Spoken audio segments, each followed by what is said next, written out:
It was one of those calm evenings when the wind carried a softness that usually made everything feel at peace.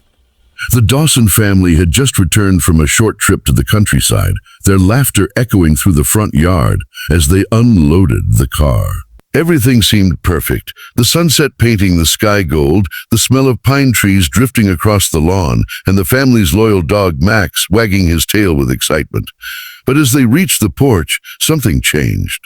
Max, who always rushed inside first, froze at the doorway. His tail dropped, ears pressed back, and he began to growl softly, staring into the dark hallway as if he saw something no one else could. Emma, the mother, chuckled nervously, calling him in. But Max didn't move an inch. It was the first time in 8 years that he refused to enter his own home. David, the father, tried coaxing him with treats, tossing his favorite bone onto the carpet, but Max only whimpered, taking a cautious step backward. His eyes were locked on the living room, a faint tremor running through his body. "Oh, what's wrong, boy?" David murmured, kneeling beside him. The air suddenly felt heavy, a strange chill creeping from the open door. Emma frowned, stepping inside, calling out to the kids to help unpack. But even as she crossed the threshold, she couldn't shake off the unsettling silence that filled the house. The usual hum of the refrigerator, the ticking clock. Everything sounded distant, muffled, almost as if the house itself was holding its breath. Max barked sharply then, one loud warning bark that echoed through the empty halls, startling everyone. The children, Lily and Ben, laughed nervously, thinking it was just Max being dramatic. But Emma noticed something different. His fur was raised, his eyes darting toward the far corner of the living room, where the shadows seemed oddly thick. "Maybe he smells another animal," David suggested, trying to sound calm. But there was a hint of unease in his tone. Max began pacing near the door, growling again, this time deeper, more urgent. Emma reached for the light switch. Nothing happened. The power was out. "That's strange," she whispered. They had only been gone 2 days, and the neighbors hadn't reported any outage. When she turned to fetch a flashlight, she noticed something that made her heart skip. The living room window was slightly open, even though she distinctly remembered closing it before they left. David went to check, muttering that perhaps a storm had loosened the latch, but as he approached, Max barked again, this time lunging forward before stopping abruptly. It was as if something invisible had drawn a line he refused to cross. Emma's pulse quickened. She picked up her phone to turn on the flashlight, its dim beam cutting through the darkness. There were muddy footprints on the floor, not dog prints, not theirs either, human footprints leading from the window toward the kitchen. "David," she whispered, her voice trembling. He followed her gaze, his face paling as realization sank in. Someone had been in their home. Maybe still was. Max started barking wildly, pulling at his leash, his body tense like a drawn bowstring. David motioned for everyone to stay quiet. He moved cautiously toward the kitchen, each step creaking on the wooden floor. The silence that followed was suffocating. Suddenly, a faint thud came from upstairs. Emma gasped, clutching the children close. Max barked again, this time facing the staircase, growling low and steady. David whispered that it could just be the wind, but even he didn't sound convinced. Emma's instinct screamed danger. She grabbed her phone and dialed 911, whispering to the operator that there might be an intruder in the house. The dispatcher told her to stay put, that officers were on their way. Every second felt like an eternity as they waited, Max standing guard at the doorway, refusing to let anyone inside. When the police finally arrived, red and blue lights flashed across the lawn. Officer Hayes, a tall man with years of experience, stepped out and listened carefully to their story. "Your dog did the right thing," he said, nodding approvingly before signaling his team to check the house. Max barked twice, as if warning them where to look. The officers moved inside cautiously, flashlights sweeping through each room. From outside, the Dawsons could see the beams flickering across the walls, hear the faint murmur of radio. Then came a sharp exclamation from upstairs. That night, as the house finally felt peaceful again, David installed a new security system. The kids slept soundly, and Max rested by the door, keeping quiet watch. The air carried a different stillness now. Now, one not of fear, but of safety. The Dawsons would never forget that strange night when their loyal friend refused to enter the house, and the truth that followed.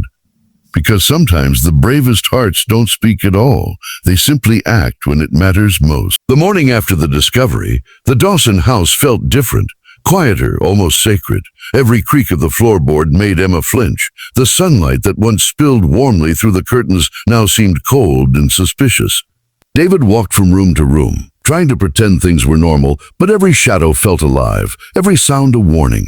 Max followed him everywhere, never straying far. He was calm now, but alert, always facing the door, always watching. The police had left, but the feeling of danger lingered like a fog that refused to lift. Emma tried making breakfast for the kids, her hands trembling slightly as she poured milk into their bowls. Lily didn't touch her cereal. "Mom," she whispered, "was someone really going to hurt us?" Emma froze. She wanted to lie, to say no, but she couldn't. Not anymore," she said softly, brushing her daughter's hair back. Not while Max is here." Later that day, Officer Hayes returned with a few detectives. They combed through the backyard and the basement again, taking photos and collecting fingerprints. The device had already been sent to the forensics lab, but Hayes wanted to double-check the area where Max had first barked. "Dogs don't just react to one thing," he explained to David. "They pick up layers, scent, vibration, even emotion." David nodded, glancing at Max, who sat quietly nearby. "He's always been smart," David said. "But last night, it was like he knew something none of us could." Hayes smiled faintly. "He did. Instinct saved you. They found a few cigarette butts near the back fence, a clue that someone had been watching the house." The realization made Emma's skin crawl. Whoever had been there had studied them, learned their habits, and waited. That night, Emma couldn't sleep. Every time she closed her eyes, she saw that window slightly open, those muddy footprints, that terrible bag in the officer's hands. Around 2 a.m., she got up and found Max sitting by the window, staring into the dark yard. The moonlight outlined his strong frame, his fur glowing silver. She sat beside him on the floor, wrapping her blanket around her shoulders. "We couldn't rest either, huh?" she whispered. Max turned his head, nudging her hand gently with his nose. She smiled faintly through tears. For the first time, she realized how much they all depended on him, not just for safety, but for emotional strength. His calm presence was like a promise. "You're safe now."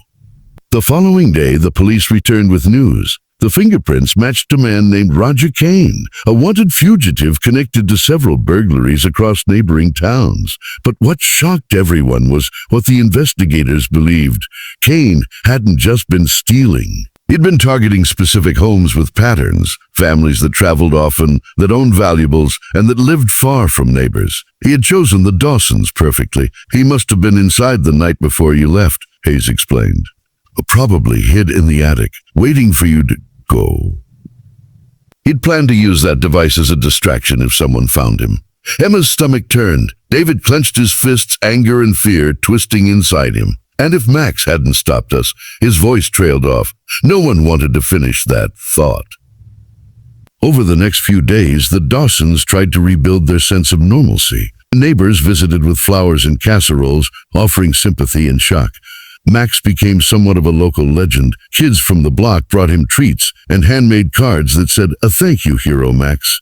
But fame didn't change him. He was still the same gentle, watchful dog who loved sleeping near the fireplace and chasing butterflies in the yard.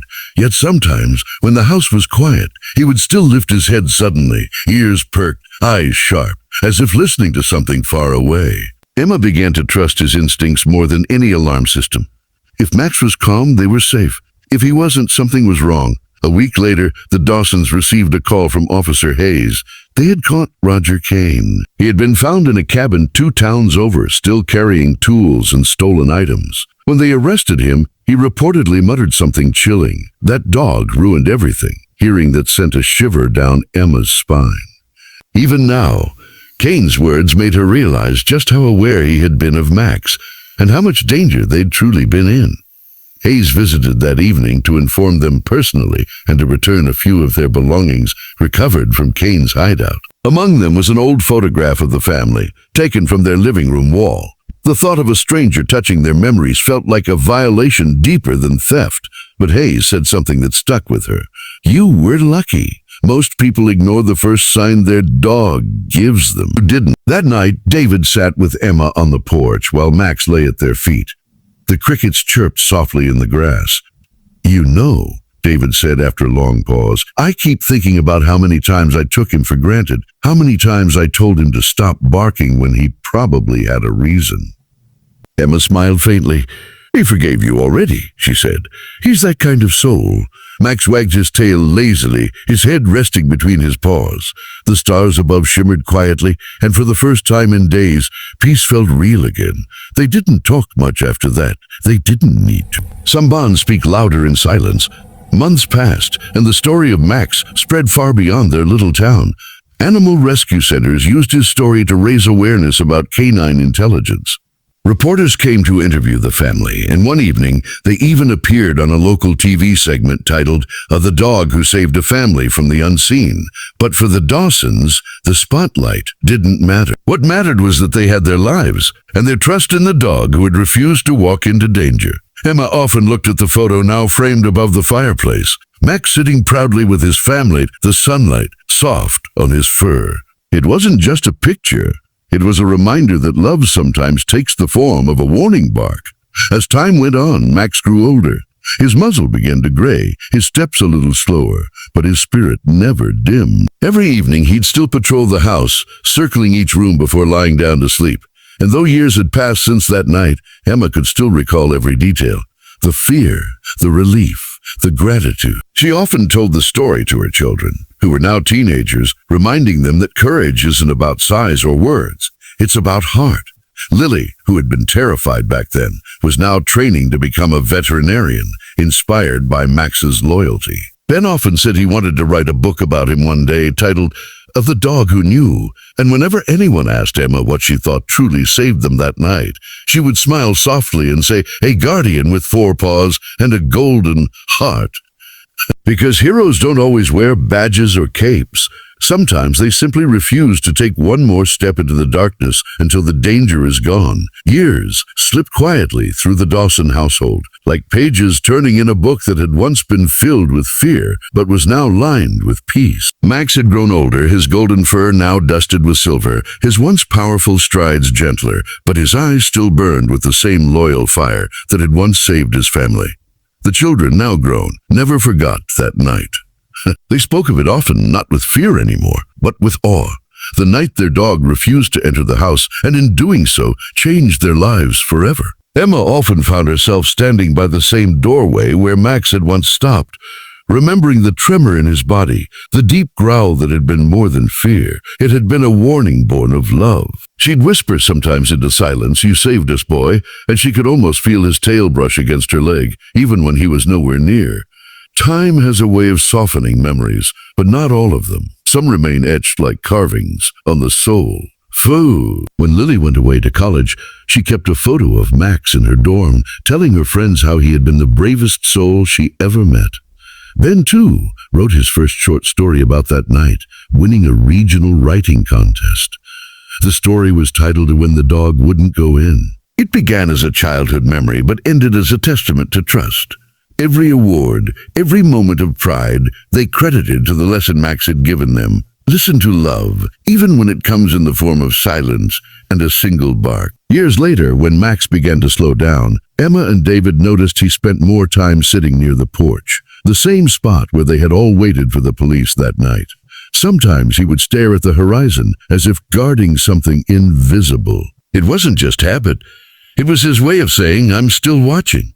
One chilly autumn morning, Emma found him lying there peacefully, the sunrise spilling gold across his fur. He didn't lift his head this time, didn't wag his tail. He had quietly drifted away in his sleep. No sound, no struggle, just peace. Emma knelt beside him, tears falling freely as she whispered through trembling lips, "You can rest now, my hero." David buried him under the oak tree behind the house, the same place Max had loved to nap in the afternoons.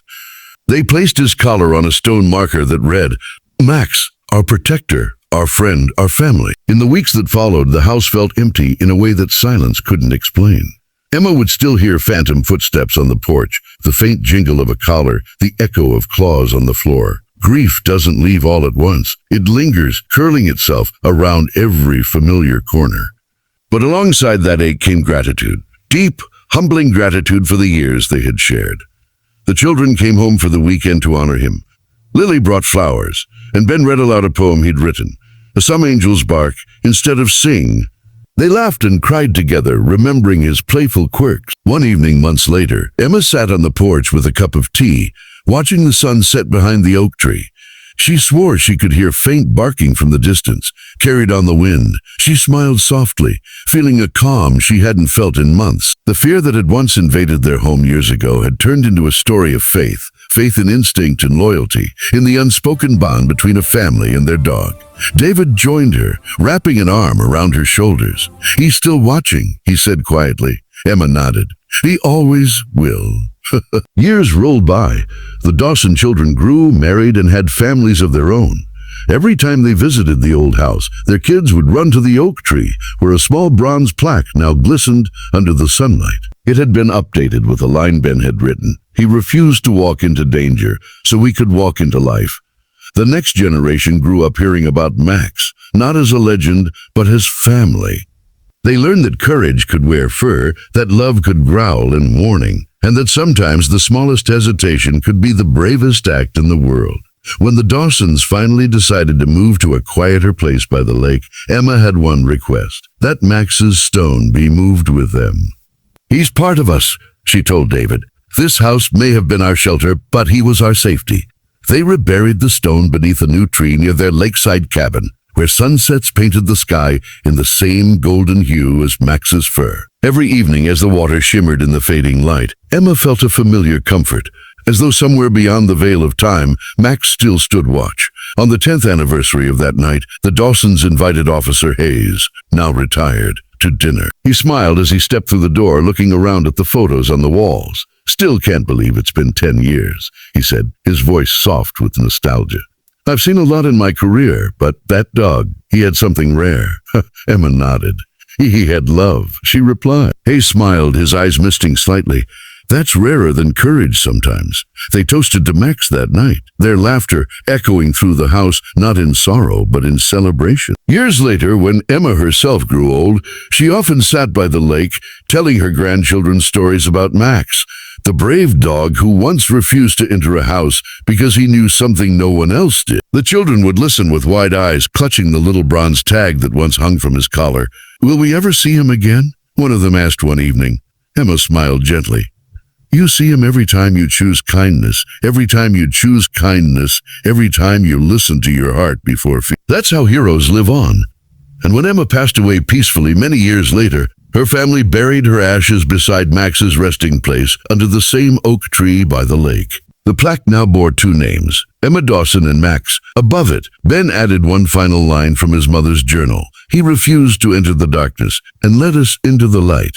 When the wind blew through the leaves, it almost sounded like a soft bark, as if the guardian of the Dawsons was still keeping watch, forever loyal, forever near, because some stories never end. They simply live on, in the rustle of leaves, in the laughter of children, and in the beating hearts of those who were once protected by unconditional love. And somewhere, if you listen closely enough, you might still hear it, the steady rhythm of paws against the earth, reminding the world that courage doesn't always roar. Sometimes it just refuses to take one more step inside.